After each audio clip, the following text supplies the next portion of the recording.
Anxiety disorders are a class of disorders marked by feelings of excessive apprehension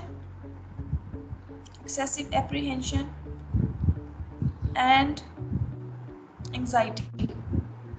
anxiety disorders जो है ये commonest psychiatric illness है। इनके लिए कोई स्पेसिफिक टेस्ट की ज़रूरत नहीं है, ये बिहेवियरल सिम्टम्स की बेस पे ही जो हैं वो नज़र आ जाते हैं। It's diagnosis is based on examination, a good history. इसकी जो एग्जामिनेशन होती है वो हिस्ट्री की बेस पे, जो पेशेंट की हिस्ट्री है, पर्सनल हिस्ट्री, उसकी बेस पर होती है।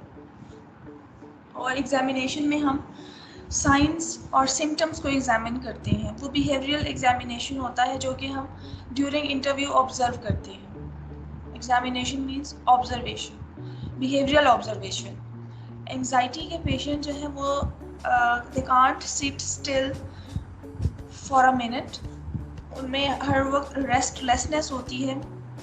तो आप उसके बिहेवियरल डिस्टर्बेंस की बेस पे, उनके बिहेवियरल क्यूज़ की बेस पे ही जो है डायग्नोज कर सकते हैं।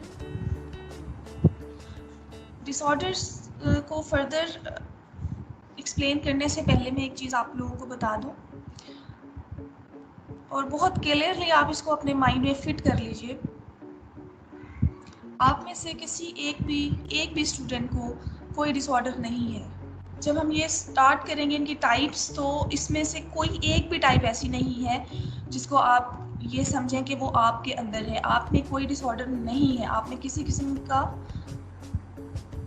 बिहेवियरल डिसऑर्डर हम जो पढ़ने जा रहे हैं वो आप लोगों में नहीं है। इसके लिए सबसे पहला जो क्राइटेरिया होता है आपकी बिहेवियरल इम्पेयरमेंट है, आपकी डेली फंक्शनिंग डिस्टर्ब रहती है, आप अपनी लाइफ एक्टिविटीज़ परफॉर्म नहीं कर पाते, आप अपनी लाइफ एक्टिविटीज़ को अपने तमाम स्केड्यूल के अकॉर्डिंग कर रहे हो। इसलिए यहीं पे जो है हम उसको नलिफाई करते हैं कि आप लोगों के अंदर किसी किस्म का कोई साइकोलॉजिकल डिसऑर्डर नहीं होगा। इसको आप अपने पास नोट कर लें कि आप लोगों में कोई डिसऑर्डर नहीं है।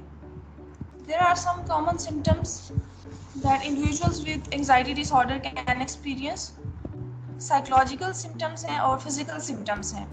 नोट कर लीजिए। Psychological symptoms: stressed out, burned out, scared, worried, frightened, panicky, irritable.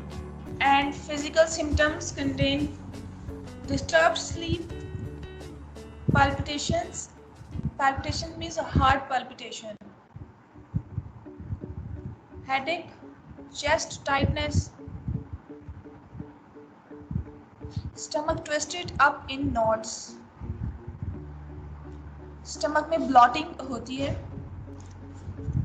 First type is generalized anxiety disorder.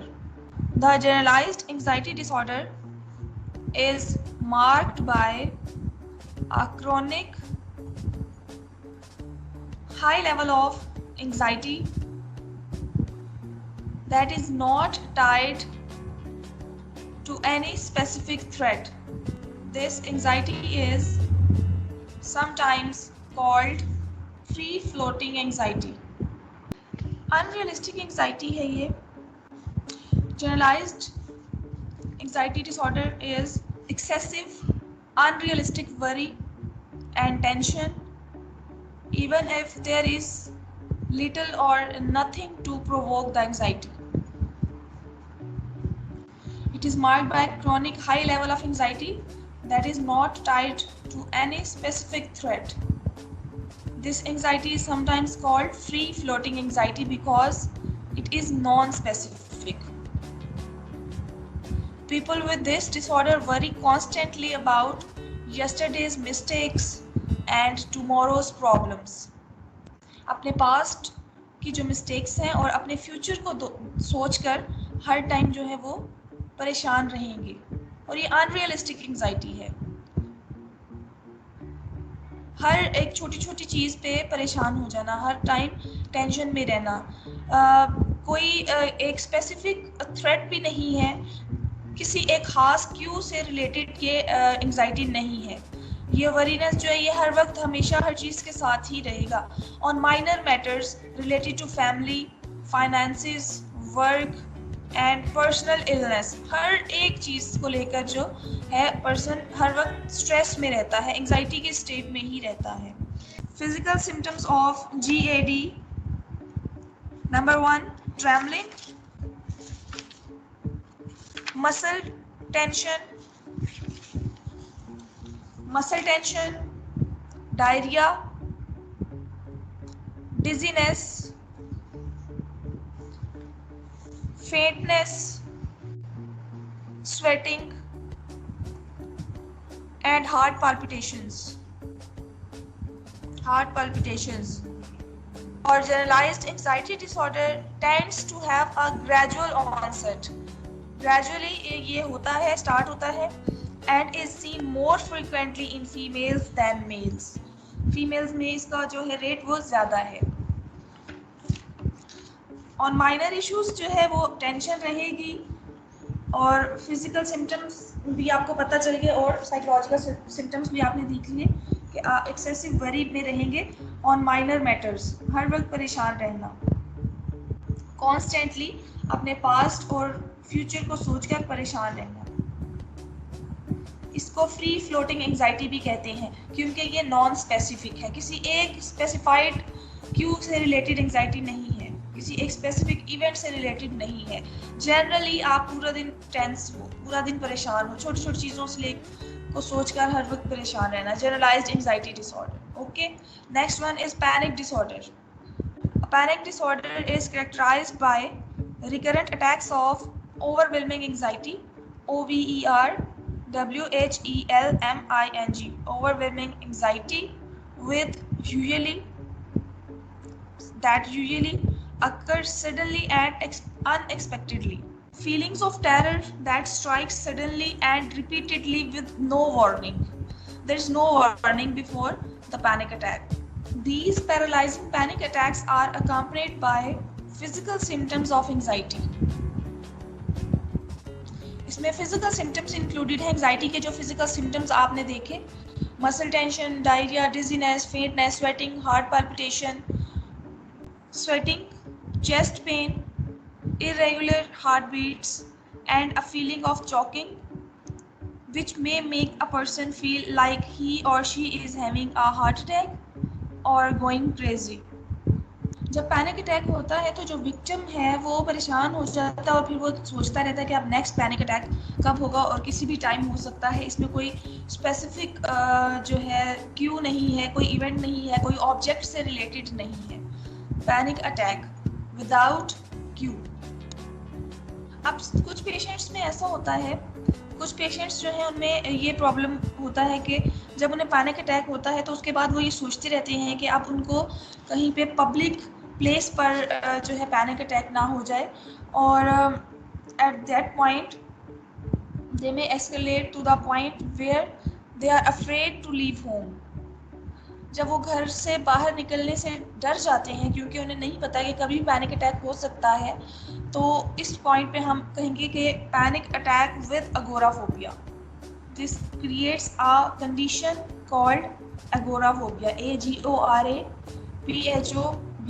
agoraphobia, which is a common complication of panic disorder. Agoraphobia is a fear of going out to public places. Public places literally means fear of the marketplace or open places. Because of this fear, some people become prisoners confined to their homes. या फिर अगर कभी बाहर जाना होगा तो वो अपने साथ ट्रस्ट वर्दी कंपेनियंस को लेकर जाएंगे, अकेले वो कभी बाहर नहीं जाते। ट्रेडिशनली अगोराफोबिया को फोबिक डिसऑर्डर भी कहा जाता था। एक्चुअली अगोराफोबिया जो है ये पैनिक डिसऑर्डर की ही कॉम्प्लिकेशन है। तकरीबन 2/3 ऑफ फीमेल जो हैं वो उनमें पैनिक डिसऑर्डर के साथ साथ अगोराफोबिया भी एग्जिस्ट करता है। Onset of panic disorder is typically during late adolescence or early adulthood. Panic attack के बाद नेक्स्ट टाइप है, next type is obsessive compulsive disorder और OCD। So obsessive compulsive disorder में ऑब्सेशंस को अलग से डिफाइन करते हैं। Obsessions are thoughts that repeatedly intrude on one's consciousness in a distressing way. Repeated thoughts हैं, constant thoughts हैं, constant thoughts, uncontrollable thoughts, जो कि बार बार डिस्ट्रेसिंग वे में आपको बार बार परेशान करते हैं, बार बार आपके माइंड में वो थॉट्स आते रहते हैं, अनकंट्रोलेबल थॉट्स हैं। And compulsions are actions that one feels forced to carry out. Compulsions वो रिचुअल्स हैं, वो एक्शंस हैं जो कि उन थॉट्स की वजह से फोर्सफुली हम करने पे मजबूर हो जाते हैं। Thus, an obsessive compulsive disorder is marked by persistent, uncontrollable intrusions of unwanted thoughts. Unwanted thoughts means obsessions and urges to engage in senseless rituals, that is compulsions. यानी एक पर्सन जो है वो इन रिचुअल्स को करने पर मजबूर है। जब तक कि वो एक्शन नहीं करेगा तब तक उसको वो कॉन्स्टेंटली थॉट्स डिस्टर्ब करते रहेंगे। सो कॉन्स्टेंट थॉट्स और fears that cause them to perform certain rituals और routines. For example, someone with unreasonable fear of germs who constantly washes their hands. और ये जो हमारा पैंडेमिक है उसके बाद OCD के पेशेंट्स जो हैं उनका रेट खासा बढ़ जाएगा। आफ्टर पैंडेमिक जो है OCD बहुत ज़्यादा कॉमन होगा। ऑब्सेसिव कंपल्सिव डिसऑर्डर, थॉट्स आते रहते हैं कि जो फियर ऑफ जर्म है, हमारे हाथों पे जर्म्स लगे हैं और विद इन मिनट जो है वो बार बार हाथ धोएंगे। 1 मिनट में जो है वो हो सकता है 2 दफ़ा हाथ धोएं या 15 मिनट में वो 4-5 दफ़ा जाके बार बार हैंड वॉश करते हैं। और ऐसे पेशेंट्स जो हैं उनके अगर उनमें ये डिसऑर्डर है कि वो हैंड वॉश कर रहे हैं, उनके जो थॉट्स हैं, उनके जो रिचुअल्स हैं या उनके जो कंपल्शंस हैं, कंपल्सिव बिहेवियर अगर वॉशिंग हैंड है तो उनके हाथ आप देखते हो तो उनको उनकी स्किन हर जगह से रप्चर हुई होती है, बहुत ज़्यादा ड्राई होती है और इंजर्ड होती है क्योंकि वो बार बार हाथ धोने से हाथ जख्मी हो चुके होते हैं। तो इस तरह से किसी में काउंटिंग का जो है वो कंपल्सिव बिहेवियर होता है कि वो बार बार जाके चीज़ों को काउंट करते हैं, बार बार डोर चेक करते हैं कि डोर लॉक है या नहीं, बार बार रात को बेड से उठकर जाएंगे और किचन में जाके देखेंगे कि सब कुछ चीज़ें जो है उन्होंने बंद की हुई हैं, लाइट्स ऑफ हैं। तो ये जो ऑब्सेशंस हैं ये उनको बहुत ज़्यादा मजबूर कर देती है कि वो कंपल्सिव बिहेवियर करें। जब तक कि वो बिहेवियर वो एक्शन नहीं करेंगे, उनके वो थॉट्स जो हैं वो कंट्रोल नहीं होंगे, वो हर वक्त डिस्टर्ब करते रहेंगे। तो एक्चुअली ऑब्सेशंस जो है often centre on inflicting harm on others, personal failures, suicide और sexual acts. Compulsions जो है वो actually stereotyped rituals हैं that temporarily relieve them. जब तक कि वो नहीं कर लेते तब तक उनको रिलीफ नहीं मिलता। Common examples include rechecking of locks, constant hand washing, cleaning of things, repetitive cleaning of things. Specific types of obsessions जो हैं वो डिफरेंट कंपल्शंस के साथ एसोसिएट करती हैं। ज़रूरी नहीं है कि हर टाइम जो है वो हैंड वॉश ही किया जाए। कोई भी रिपीटेटिवली आप कोई वर्ड्स बार बार पढ़ रहे हो, कोई आपको थॉट आता है और आप बार बार वो पढ़ते हो, तो ये भी आपके लिए डिस्टर्बिंग है क्योंकि आपकी लाइफ में डिस्टर्बेंस आ रही है। आप अपने बाकी काम नहीं कर पा रहे, रूटीन वर्क आप नहीं कर पा रहे, डेली फंक्शनिंग डिस्टर्ब है, तो वो जो है वो ऑब्सेसिव कंपल्सिव डिसऑर्डर होगा। PTSD, post traumatic stress disorder, can develop following a traumatic और terrifying event like war combat. People experience lasting and frightening thoughts and memories of the event and tend to be emotionally numb. कुछ लोग अगर death को witness करते हैं या threat of death अगर उनकी होती है तब जो है वो PTSD डेवलप होगा। This disorder arises from some traumatic event or tragedy. If the individual suffers a serious mishap in his personal life, witnesses a catastrophic tragedy or event, उनको कोई कैटास्ट्रॉफिक ट्रेजेडी को फेस करते हैं, witness भी करें या फिर उनको खुद को थ्रेट हो, then a person falls victim of stress in consequence of it, then this type of anxiety disorder will be termed post-traumatic stress disorder. The individual feels intense worry and goes numb. In this condition, the individual ignores the original stimulus and displays emotional reaction. अब अगर उसने एक चीज़ को face किया है, एक threatening situation को फेस किया है, या उसने किसी की डेथ देख ली है, किसी एक्सीडेंट में उसने किसी की डेथ देखी है, तो अब वो ओरिजिनल स्टिमुलस के बगैर ही हर वक्त उसी स्टेट में रहेगा। जब भी वो उसको सोचता है या कोई उससे रिलेटेड क्यूज़ को नज़र आता है, तो उसमें अगेन वही तमाम इमोशनल रिएक्शन अराउज होंगे। इसमें भी सेट ऑफ सिम्टम्स हैं। सिम्टम्स को एस्केलेट होने से पहले ज़रूरी है कि वो पर्सन जो है वो किसी ट्रेजेडी या मिसहैप को विटनेस करता है, एनकाउंटर करता है। थ्रेट ऑफ डेथ हो सकती है या विटनेस ऑफ डेथ हो सकता है at close quarters and consequently experiences extreme fear and an acute sense of helplessness. और ये सिम्टम्स जो हैं related to the mishap persist for more than 1 month, then it is diagnosed as post-traumatic stress disorder. More than 1 month अगर symptoms persist करते हैं तो PTSD diagnose होगा. The individual often recalls the traumatic incident and has nightmares. He gets overly excited in the presence of a stimulus that symbolically resembles the incident.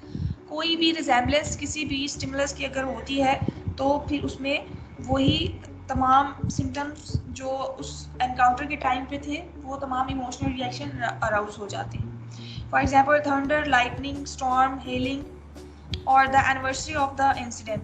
उसी incident की अगर anniversary भी आ जाती है तो भी उसमें वही सब तमाम फीलिंग्स दोबारा से आएंगी और उसी तरह से वो बिहेव करेगा। सेकेंडली जो है second symptom, the individual becomes paralysed in reaction to the trauma related stimulus. His senses grow numb. Numbness का मतलब ये है कि उसकी पैरालाइज हो जाता है, उसकी सेंसेस काम नहीं करती, लॉस ऑफ कॉन्शियसनेस होता है। The individual avoids thinking about the trauma.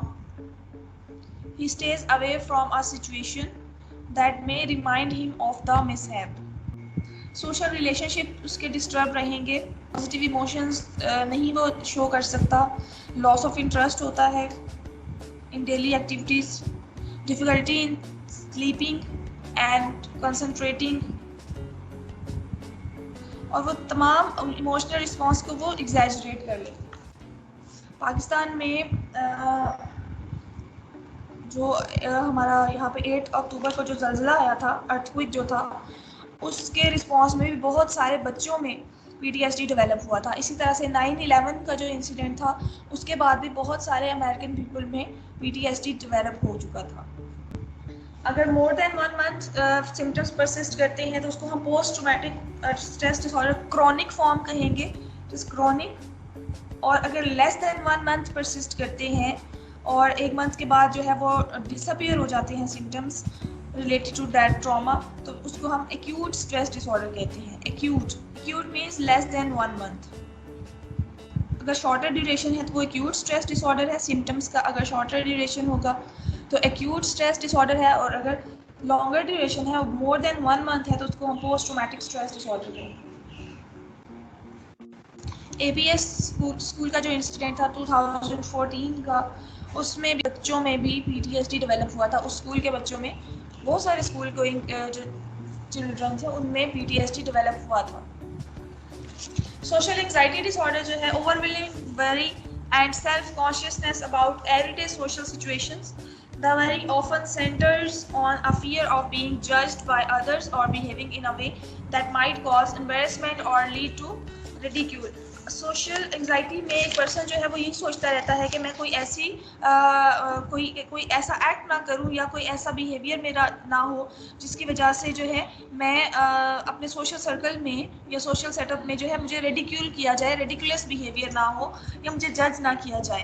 तो जजमेंट के डर से, बीइंग जज होने के डर से जो है वो बंदा सोशल सेटअप में नहीं जा सकता, सोशल गैदरिंग्स को फेस नहीं कर सकता, एवरीडे सोशल सिचुएशंस में नहीं जा पा रहा, क्योंकि उसको फियर ऑफ बीइंग जज्ड है, ठीक है, उसको डर है कि वो उसके भी कोई भी ऐसा एक्ट वो कर सकता है जिसकी वजह से उसको जज किया जाएगा। एंड स्पेसिफिक फोबियाज हैं, कुछ फोबियाज हैं। तो स्पेसिफिक फोबियाज या फोबिक डिसऑर्डर की definition, a phobic disorder is marked by a persistent and irrational fear of an object or situation that presents no realistic danger. A specific phobia is an intense fear of a specific object or situation, such as spiders, heights, or flying. The level of fear is usually inappropriate to the situation and may cause the person to avoid common everyday situation. इतना ज़्यादा fear हो जाता है कि आप common situations को भी face नहीं कर पा रहे। Particularly common phobias are acrophobia, fear of heights, acrophobia, acrophobia, fear of heights, claustrophobia, claustrophobia, claustrophobia, fear of small enclosed places, बंद जगह का जो डर है, closed spaces means किसी लिफ्ट में जाने का डर हो या वॉशरूम का डर जो है वो क्लास्ट्रोफोबिया है। Fear of small enclosed places. Brontophobia, fear of storms, BRONTO, brontophobia, fear of storms. Hydrophobia, fear of water. तो पर्टिकुलरली कुछ सिचुएशंस में कुछ ऑब्जेक्ट्स के साथ कॉमनली रिलेट करते हैं फोबियाज, और सिचुएशन को जैसे ही पेशेंट इमेजिन करता है तो वो तमाम उन इमेजिन फोबिक ऑब्जेक्ट्स को करने के बाद, उस सिचुएशन को सोचने के बाद जो है एक्सट्रीम एंजाइटी ट्रिगर हो जाती है। People troubled by phobias typically realize that their fears are irrational. उनको पता होता है कि उनके fears जो हैं वो irrational हैं, illogical हैं, unrealistic हैं, but they still are unable to calm themselves when confronted by a phobic object. Among many of them, even imagining a phobic object or situation can trigger great anxiety. इतनी ज़्यादा anxiety हो जाती है, for example अगर किसी को spiders का phobia है तो अगर उसने कहीं पे स्पाइडर देख लिया है तो वो उस बिल्डिंग को छोड़ देगा।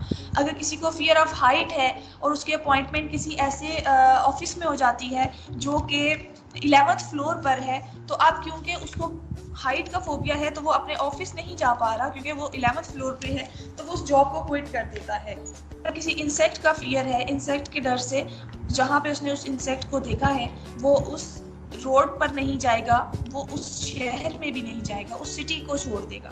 तो इतना ज़्यादा अनरियलिस्टिक इरेशनल फियर है कि उस सिचुएशन को फेस नहीं कर सकते, उधर जा ही नहीं सकते।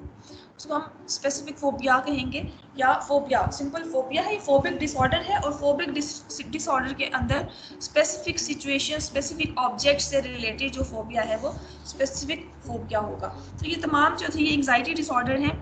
Health professional will perform a thorough mental status examination होता है, इंटरव्यूज होते हैं, कुछ परफॉर्मेंस होते हैं, वो फिल कराए जाते हैं, medical evaluation and ask an individual about their personal and family psychiatric history. कुछ इंडिविजुअल्स में जो है ये फैमिलीज में जो है वो रन करता है anxiety disorder. Individuals may also have a complete depression screening test as part of diagnostic process. इसमें समटाइम्स एंजाइटी के पेशेंट में डिप्रेशन भी होता है क्योंकि वो डिप्रेस हो जाते हैं उस डिस्ट्रेसिंग थॉट्स की वजह से, अपने बिहेवियर की वजह से, तो वो डिप्रेशन के पेशेंट भी हो सकते हैं। इसके अलावा हमारे मेडिकल स्टडीज़ के थ्रू भी प्रूव किया जा सकता है कि एंजाइटी, स्टेट ऑफ एंजाइटी में हमारे कुछ हार्मोन्स जो हैं वो रिलीज़ होते हैं। बायोलॉजिकल फैक्टर्स जो हैं इसमें हमारे कुछ न्यूरोट्रांसमीटर्स जो है वो एक्सेसिव रिलीज होते हैं जिसकी वजह से एक्सेसिव एंजाइटी हो सकती है। उन न्यूरोट्रांसमीटर्स की एक्टिविटी को कंट्रोल किया जाता है डिफरेंट मेडिकेशंस के थ्रू।